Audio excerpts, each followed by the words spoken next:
How on earth do you even explain to a child that Rapunzel is a fairy tale?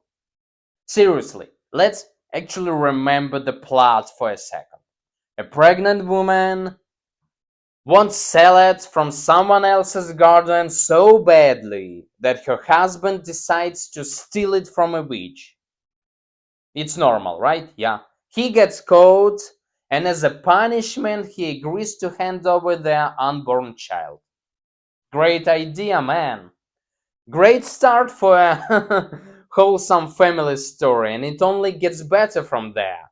And a sorceress takes the baby girl, raises her in complete isolation, and then locks her in a lava with no doors and no stairs. Because that's clearly how normal foster parenting works, right? Yeah. And the only way is climbing up her hair. If you think the story should start making more sense at this point, it doesn't. A prince shows up, overhears a secret access code, climbs into the lava, and starts secretly visiting the girl.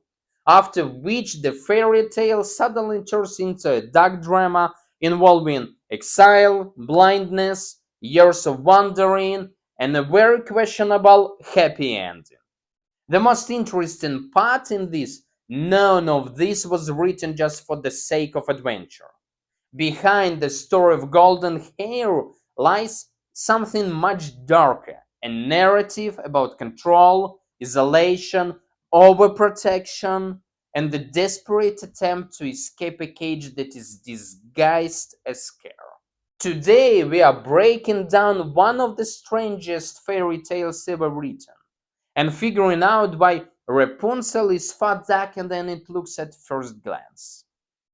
Subscribe to the channel, leave a like, drop a comment, and share this video with your friends. You'll not only bless them with knowledge, but also help the channel grow. You are watching RobertBooks.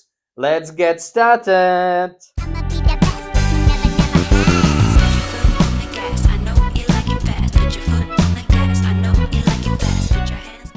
A fairy tale older than the Brothers Grimm. Before we dive into the story itself, we need to clear up a common misconception.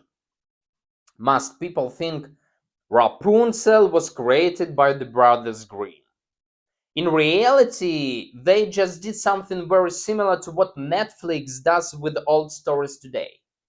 They took an existing narrative, reshaped it, and released their own version. The story of Rapunzel was already ancient long before the Grimms were even born. For centuries, the tale of the girl locked in a tower had been circulating across Europe. People told it by fireplaces, at fairs, in villages, in cities. Names changed, details changed, but the core idea stayed the same. A beautiful girl, a tower, a forbidden life, an escape, love, punishment for trying to be free. The earliest known literary version goes back to the 17th century. In 1634, the Italian writer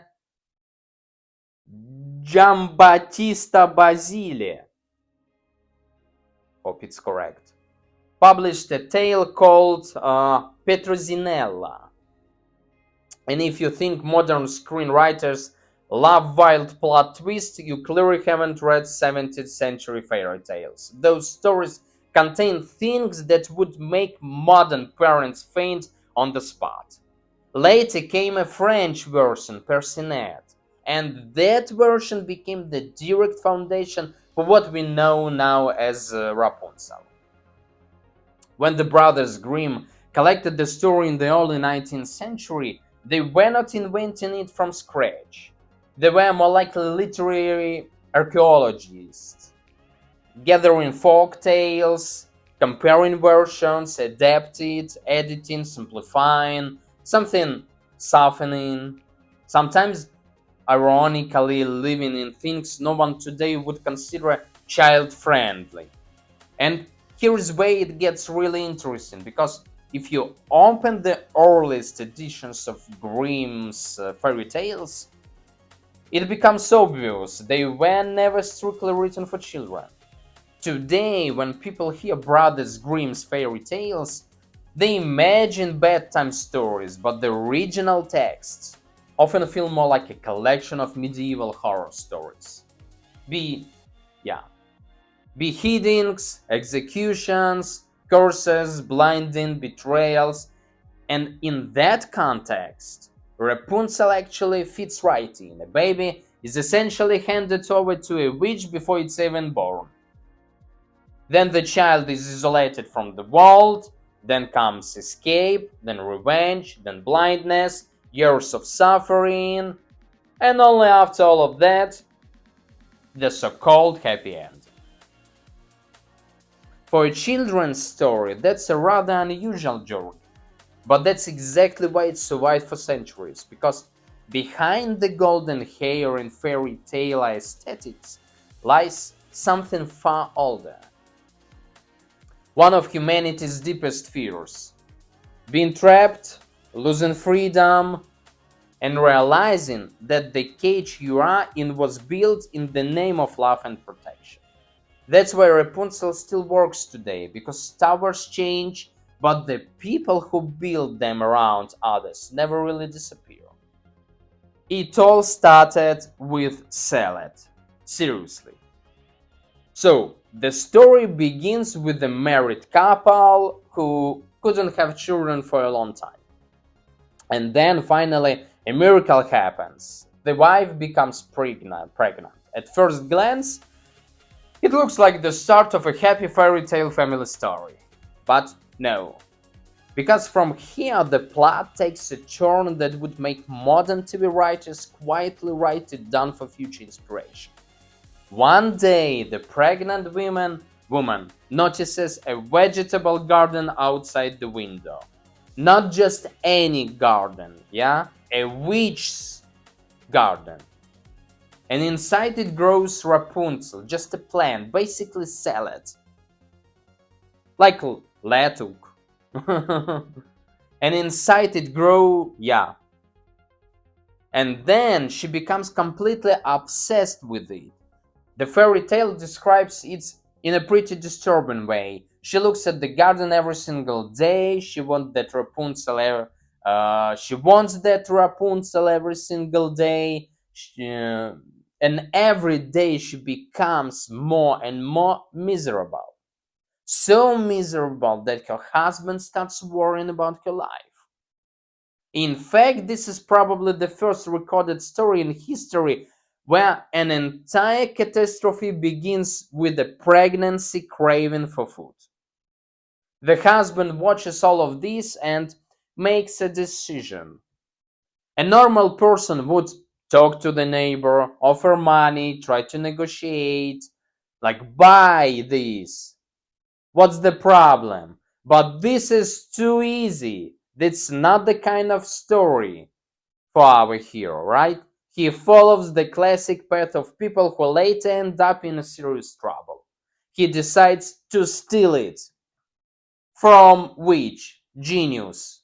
At night, he climbs over the fence, cuts the Rapunzel, brings it home, his wife eats it, but the problem doesn't go away. Opposite. In fact, it gets worse. Now she wants even more. As if the story is deliberately showing how human desire works. Once you get what you want, you don't calm down, you escalate. So the husband goes back. Genius twice. Same fence, same garden, same Rapunzel. Only this time someone is watching for him. Because it's hard not to notice a man stealing salad from someone's garden twice in a row.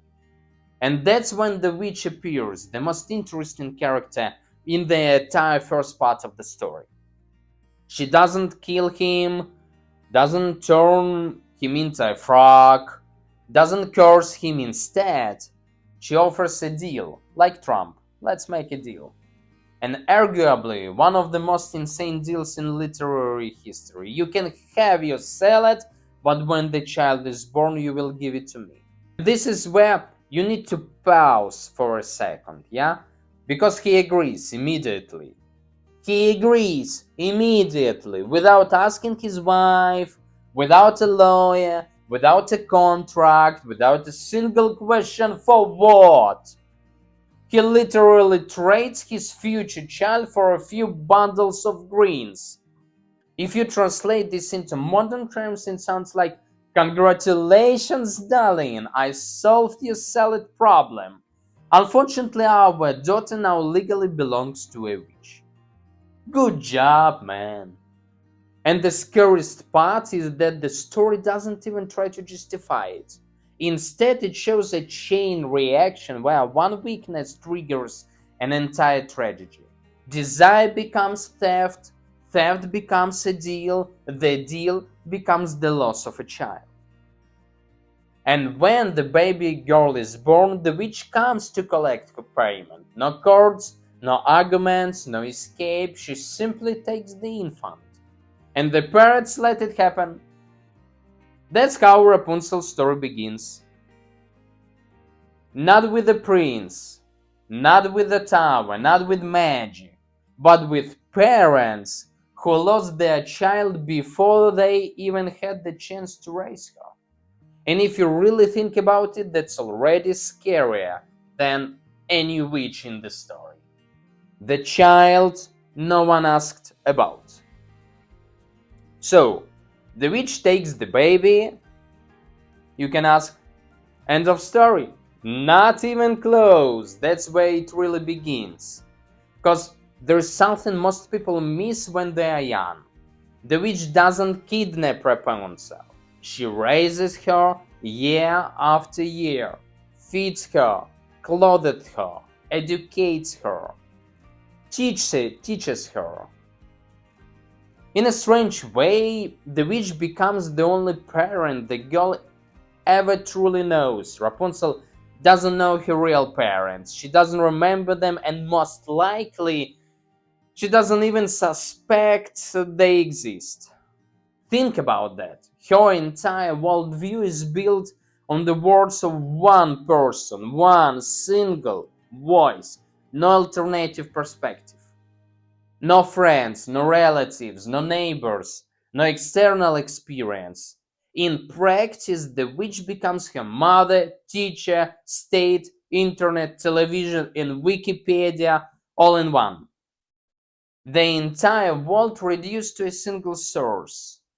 And that's where the story starts to look very different. Because real power is not force, not magic, not punishment. Real power appears when someone controls your perception of reality. When they decide what you know, what you see, what you fear, and who you trust. That's exactly the system the witch builds, but eventually a very old problem appears, a problem every parent in history has faced. The child grows up, and grown children have one extremely inconvenient trail.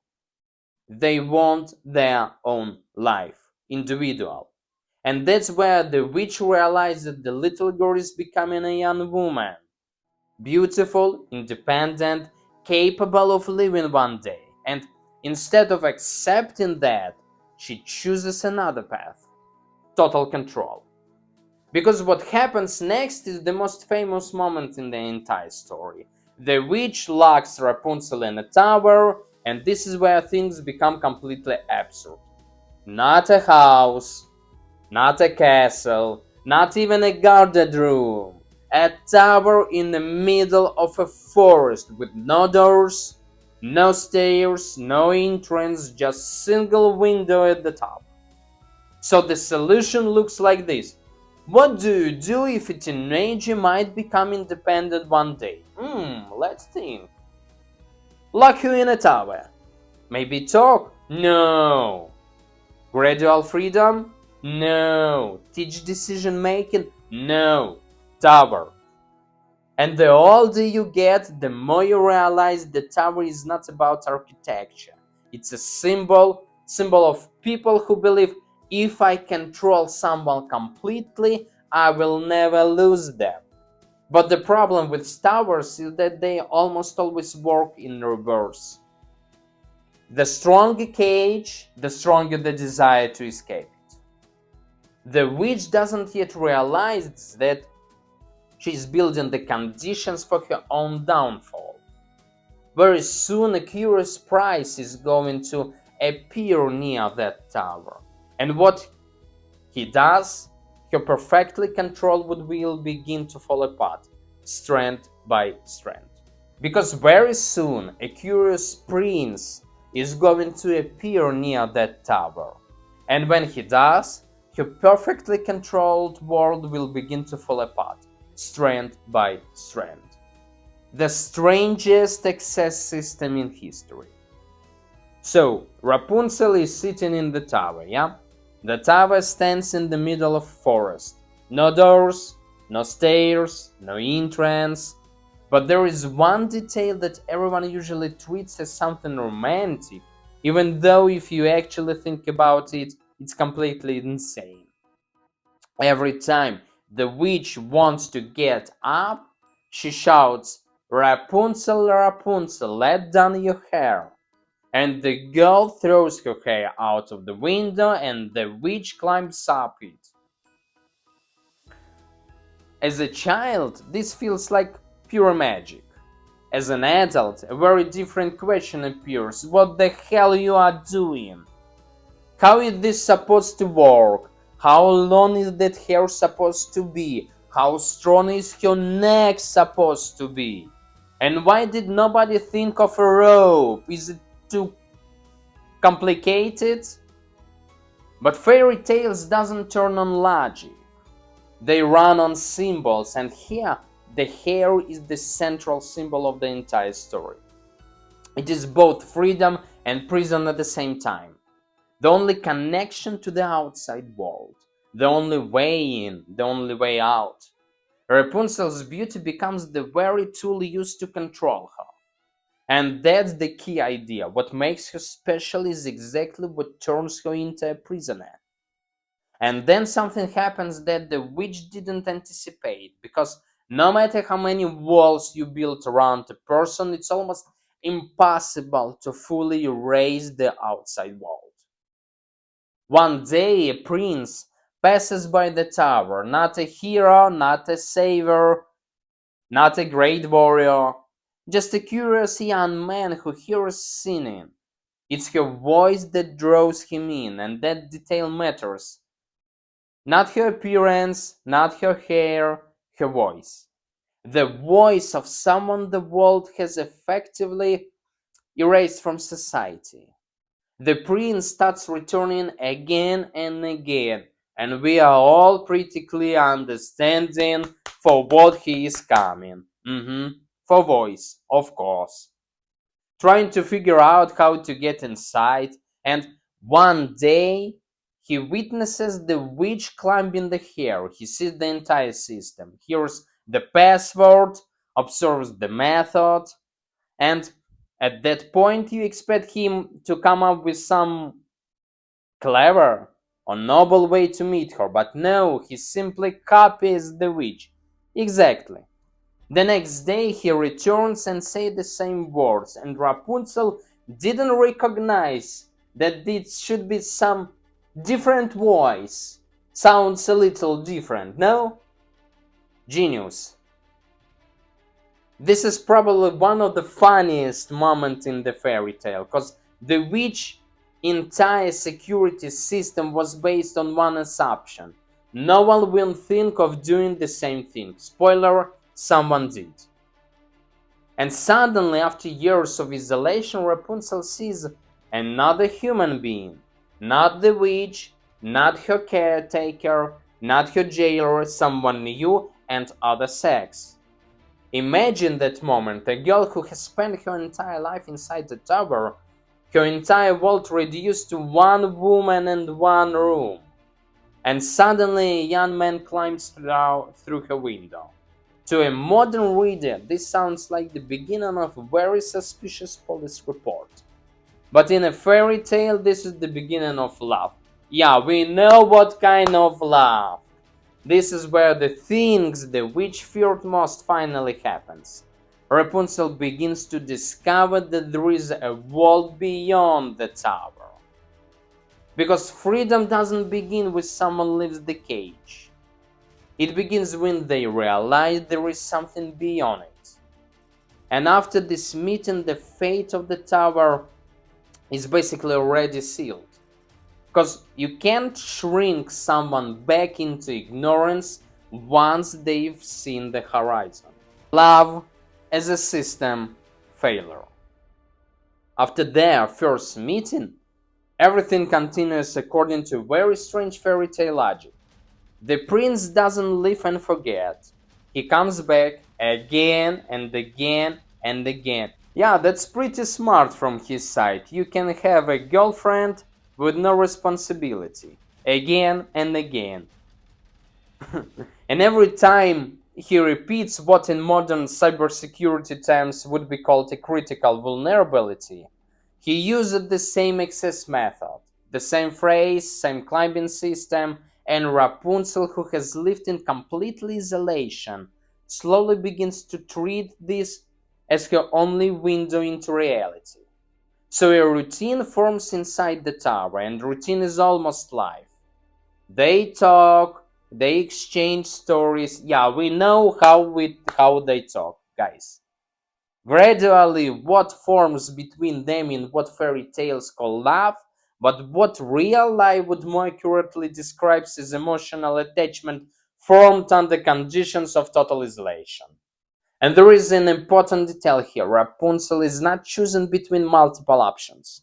She has no multiple options, okay? She has one person who comes from above and one person who forbids everything else.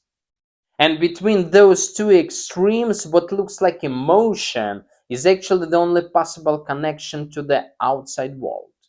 But this story is not pure psychology. It is about the conflict between control and freedom. And very quickly the witch begins to suspect something. Because control always senses when it starts losing power. And eventually the truth comes out, typically through a stupid accident.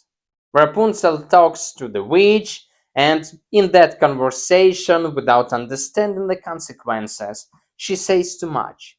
In different versions of the tale, the details vary, but the core remains the same. She reveals that someone has been visiting her, besides the witch.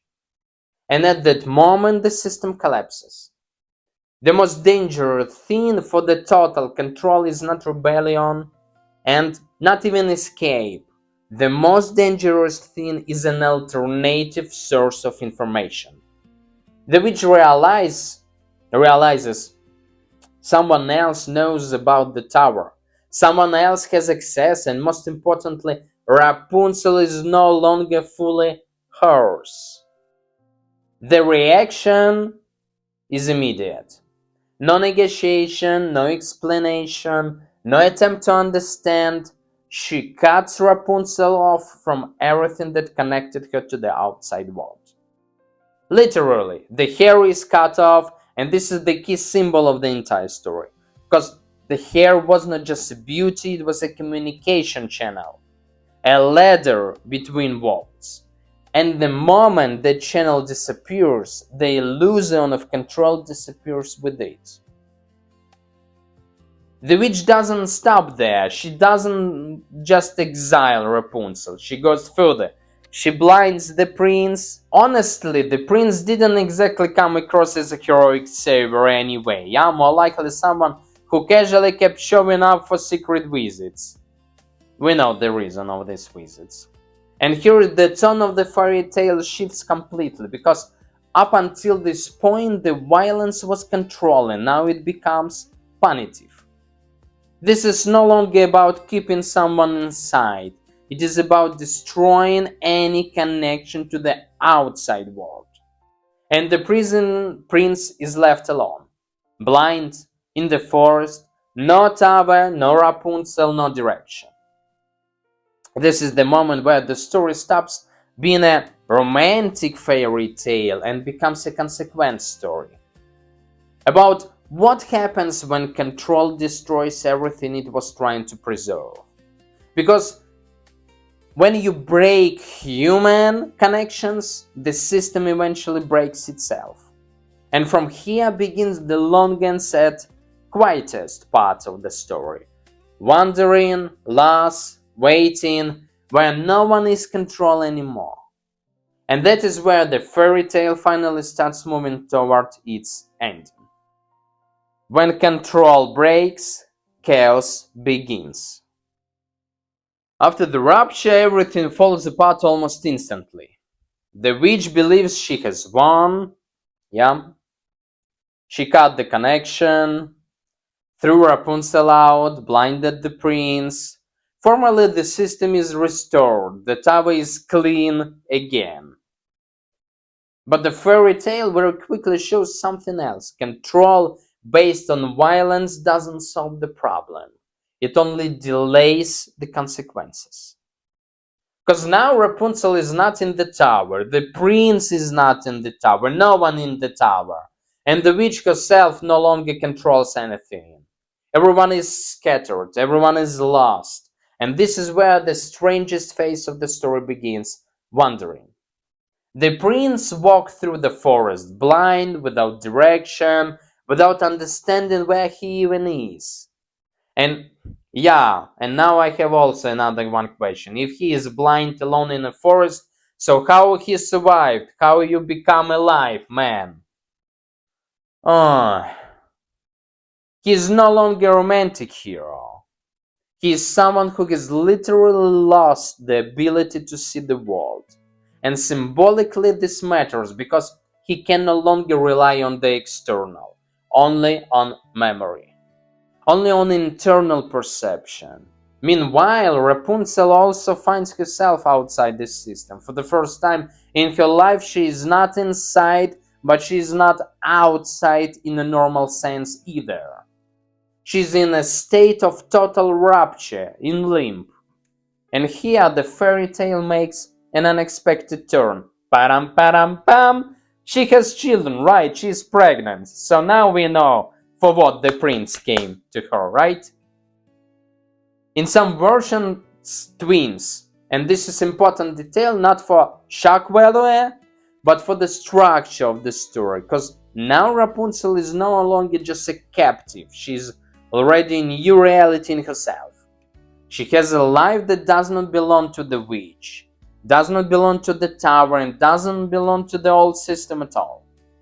This is the irreversible. Meanwhile, the prince continues wandering for a long time, very long, until the story brings him to a point where he almost stops being a prince in the traditional sense. He's just a man who has lost everything. And it is precisely at this moment that a meeting happens which feels almost accidental, but structure is inevitable. He hears her voice. That same voice, from the tower, the voice he once discovered in isolation. And now that voice becomes a guide again, not sight, not logic, not power, but memory. This is the key turning point. Everything that was destroyed by control begins to reassemble, not through force, but through recognition. The fairy tale is literally saying what was real cannot be fully destroyed by violence. It can be torn apart, it can be lost, it can be blinded, but it cannot be erased completely. And when Rapunzel cries, her tears restore the prince's sight. This is no longer magic for the sake of magic, right? It is the final symbol of restoration. Not of the system, but of human connection. And from this point, the story stops being about control, towers, escape. It becomes a story about return. And about trying to rebuild what was destroyed, not by one mistake, but by the very logic of isolation itself. And here they find each other again, after everything, after tower, blindness, exile, after losing the children, after the collapse of the control system. The fairy tale makes a sharp turn towards a they lived happily ever after ending. But if you stop and don't just swallow the ending automatically, it becomes clear this is not a classic happy ending. It's rather an attempt to piece together something that was already broken once. Hidden meaning and philosophy. This is less a triumph and more an attempt to rebuild what once was destroyed. The prince is no longer the one who simply climbed up the hill. He has gone through blindness and complete loss of orientation. Rapunzel is no longer the girl in the tower. She is mother now. She is someone who has experienced loss and rupture. And their meeting is not romance in the pure sense. It is the meeting of two people who were first connected in isolation and then violently scattered across the world. And the fairy tale ends in a rather strange way. Tears, restored sight, return, a kingdom, children, a future, happy end. But if you remove the magical layer, what remains is a very harsh structure. A system of control destroyed a family. Isolation created dependency. Escape shattered the illusion of power. Violence led to total loss. And only after complete collapse does the possibility of reunion appear. And here the final meaning becomes clearer. Rapunzel is not a story about love conquering everything. It is a story about what happens when love, control, and fear becomes entangled and confused with each other. The witch thought she was keeping the girl safe. The parents thought they were simply getting rid of a problem. The prince thought he could just take happiness. And Rapunzel didn't think at all, because she had no space for choice. And in the end, everyone faced the consequences of their decisions. Fairy tale ends beautifully, but its structure remained brutal. Because behind all these towers, hair, princes lies a very simple idea. Any system built on controlling a person instead of understanding a person will eventually collapse. And when it collapses, no one comes out of it without losses. And that is exactly what the story still reads, not like a children's tale, but like a warning disguised as a magical legend. If you enjoyed this review, make sure to like, comment, and subscribe the channel. See you next time.